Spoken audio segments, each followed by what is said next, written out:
Two heads of household, both rooted in the military, believed until the most recent legislative session that Texas lawmakers had simply overlooked their difficult circumstances. It's going to be years before I can get out and start really earning again. Since my husband was killed on the battlefield, but of course he wasn't receiving disability payments. John W. Engelman died May 14, 2006 in Iraq on what his wife Donna believes would have been his last mission before retirement. And he served on active duty for 28 years. He enlisted in the Army when he was 17, and that was just about it was his whole life. When Donna moved to Schertz 3 years ago to continue her work in the Army's Survivor Outreach Program, she thought as the widow of a soldier killed in combat, she would qualify for a property tax exemption.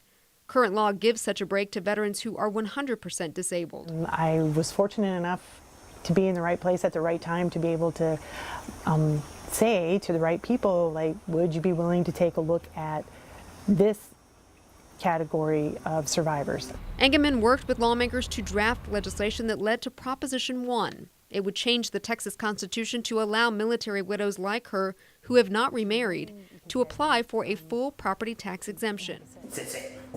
This year the taxes won't be a problem, but in future years they will be. Nick Brown represents another category of military survivors, the partially disabled. He spent 12 years in the military, completed 4 combat tours, and now, after suffering injuries to his head, neck, shoulders, and knees, is awaiting medical retirement. In June, the grocery store chain H-E-B, in conjunction with Operation Finally Home, gave Nick, his wife Jennifer, and their 2 girls this house in San Antonio. And the nonprofit is paying the family's property taxes, but only for this year. Having a bill like this will definitely help lighten the financial load on my family while I'm trying to get myself fixed so I can go out and become a productive member of the community again. Brown is referring to Proposition 4. If voters approve the measure, it would grant a property tax break to partially disabled veterans who were given homes.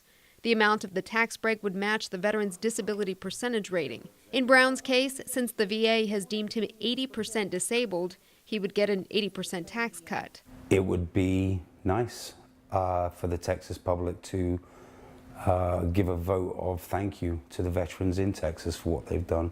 The 2 measures would add to the handsome benefits package veterans say they receive just by choosing to live in Texas. Reporting in San Antonio, this is Alana Rocha with the Texas Tribune.